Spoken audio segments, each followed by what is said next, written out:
Bonjour et merci de suivre ce 6h30. Le chef de l'État togolais, Faure Gnassingbé, a regagné son pays hier en fin d'après-midi.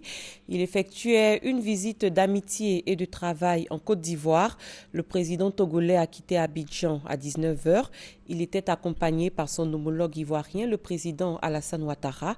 Avant son départ, il a reçu les honneurs militaires, tout comme à son arrivée, avant de se séparer de son hôte.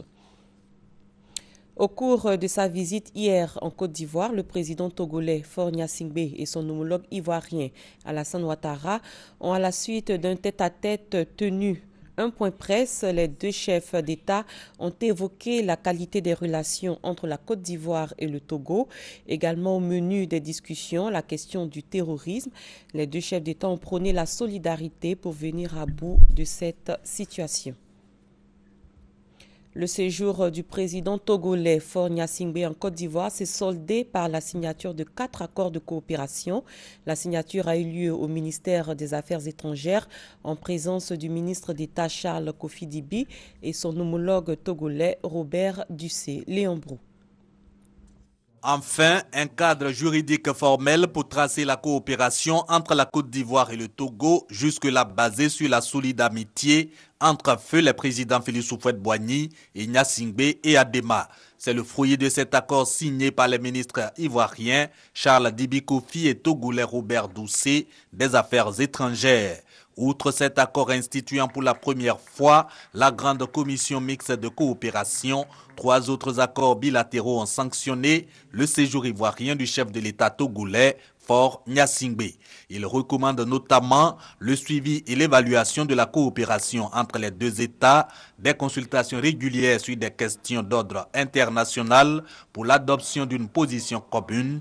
Au total, 4 accords pour renforcer la coopération ivoiro-togolaise, déjà excellente en tout point, selon le communiqué final sanctionnant la visite d'amitié et de travail du président Faure Gnassingbé à son homologue ivoirien Alassane Ouattara, invité à son tour au Togo. Cette visite qui s'achève aura permis aux deux chefs d'État d'exprimer leur grande inquiétude face à la progression du terrorisme et de réaffirmer leur soutien à leurs pairs et au peuple des pays africains encore en crise.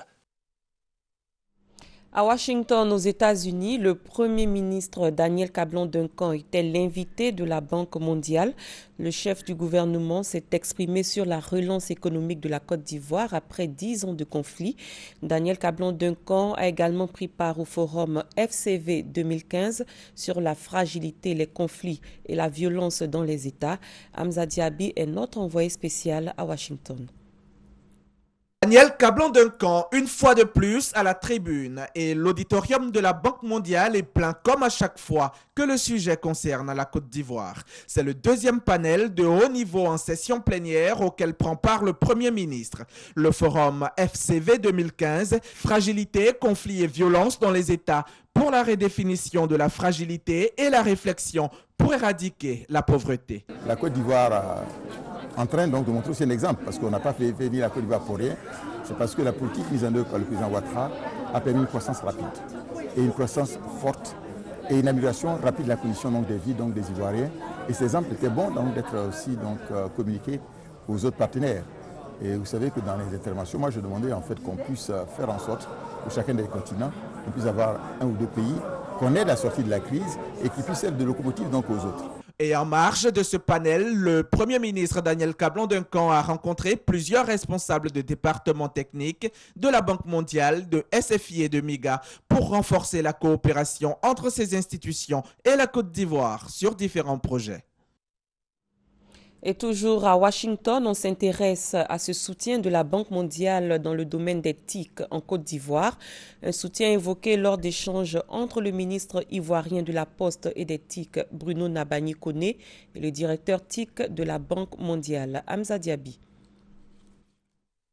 Transport et TIC étaient aussi à l'ordre du jour lors de l'invitation de la Côte d'Ivoire par la Banque mondiale. La Côte d'Ivoire étant un pays qui pense stratégiquement non seulement à son développement, mais également à son développement dans un contexte sous-régional, régional et global. Dans ce contexte, le transport et les technologies de l'information et de la communication sont des vecteurs essentiels d'intégration, d'efficacité et de compétitivité. Bruno Nabagné-Koné, le ministre de la Poste et des TIC, qui accompagne le Premier ministre à Washington, a exploré avec le directeur TIC du groupe de la Banque mondiale comment l'institution peut intervenir dans ces secteurs. Au niveau des TIC, la réflexion a surtout porté sur l'apport des TIC au plan de la transversalité de ces technologies-là.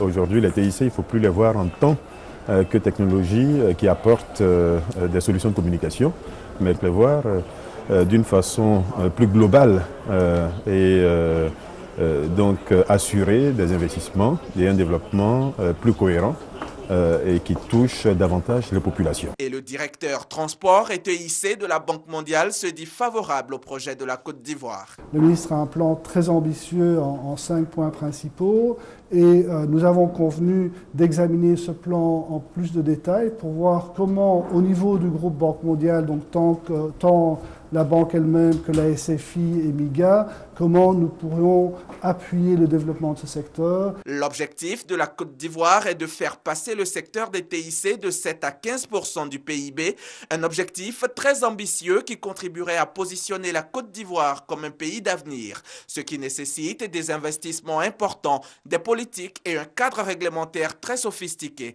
d'où l'implication du groupe de la Banque mondiale pour permettre sa réalisation. Une rencontre sur la cybercriminalité et les technologies de l'information et de la communication s'est ouverte hier à Abidjan. Rencontre organisée par l'autorité de régulation des télécommunications. Pendant 2 jours, il s'agira pour les participants de mettre en place une stratégie nationale de lutte contre la cybercriminalité. Grace Kando. L'utilisation abusive de l'Internet aujourd'hui est devenue une préoccupation majeure pour les États du monde entier, notamment la cybercriminalité. Alors, comment éviter cette pratique néfaste?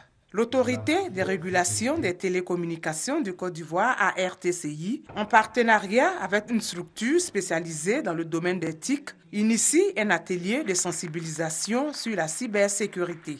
Il y a une loi que nous mettons en œuvre et il est pour nous l'occasion de sensibiliser les différents acteurs pour leur dire qu'il y a des infrastructures très critiques qui peuvent même bloquer un pays.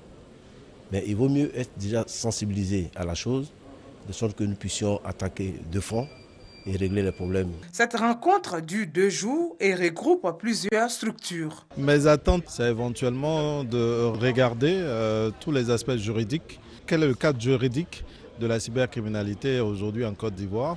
Et éventuellement, quelles sont les dispositions qu'on va prendre et quelles seront les décisions éventuellement qu'on va prendre afin de pouvoir aller à l'encontre de cette nouvelle façon de traiter l'information. En matière de cybersécurité, l'État de Côte d'Ivoire a pris des dispositions.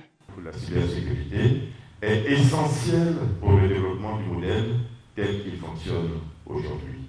L'identification des abonnés au service de téléphonie et d'Internet, identification qui aujourd'hui, nous pensons, facilite énormément les enquêtes et travaux effectués par les services de police. L'institutionnalisation et le développement des activités et fonctions relatives à la sécurité des réseaux et systèmes d'information, ainsi que la mise en place d'une autorité de régulation chargée de traiter spécifiquement cette matière. Au sortir de cet atelier, une nouvelle stratégie de travail sera adoptée par la RTCI pour développer la cybersécurité en Côte d'Ivoire. En religion, rendons-nous à Daokro, dans la région de Lifou, où il s'est ouvert récemment le synode diocésain. La cérémonie a eu lieu en présence du président Henri Konan-Bédié. Charles Tatsou. 1955-2015. Cela fait maintenant 60 ans que le diocèse de Bouaké existe. Comme il est de coutume, les festivités marquant son cinquantenaire auraient pu avoir lieu depuis 2005. Mais les crises successives traversées par le pays n'ont pas permis la célébration. L'archevêque métropolitain Monseigneur Simeon Awana a décidé donc de mettre les pendules à l'heure. De même, un tel événement ne pouvait avoir lieu sans que l'Église fasse ses états généraux. D'où le synode diocésain de Bouaké. Daoukro, chef-lieu de région d'Ifou, a abrité l'ouverture de ce synode. Chaque composant du peuple de Dieu qui est à Bouaké doit réfléchir, méditer la profondeur de son engagement baptismal pour pouvoir essayer de trouver des solutions pour relancer l'Église sur son chemin missionnaire. Pour la circonstance, Daoukro a été donc un lieu de pèlerinage qui a drainé des délégations des fidèles catholiques venus des 22 paroisses que compte le diocèse de Bouaké. Plusieurs personnalités du pays, dont Henri Konabédié, président du PDCI RDA, et son épouse, ont pris part à la messe d'ouverture du synode. Occasion pour l'évêque de Bouaké, Monseigneur Simeon Awana, de rendre grâce à Dieu pour le travail accompli et ce qui reste à faire. Il a également prié pour la consolidation de la paix en Côte d'Ivoire avant d'exprimer sa reconnaissance à tous ceux qui ont œuvré en faveur de son organisation. La clôture du synode est prévue pour le mois de septembre 2015 à Bouaké. Et au plan international, ces informations, les chefs d'État d'Afrique centrale se sont retrouvés hier à Yaoundé, au Cameroun, en vue d'élaborer une stratégie commune de lutte contre le terrorisme islamiste dans la sous-région. Et l'Union européenne a octroyé hier au Zimbabwe une enveloppe de 234 millions d'euros sur 6 ans destinée à l'agriculture et la santé. C'est un bol d'air vital pour ce pays dont l'économie est asphyxiée par une décennie de sanctions économiques. Après les attaques de Copenhague au Danemark, 30 000 personnes ont rendu hommage hier aux victimes. Et c'est la fin de cette édition. Merci de l'avoir suivi. L'information continue sur www.rti.ci. Très bon début de journée à tous et à toutes.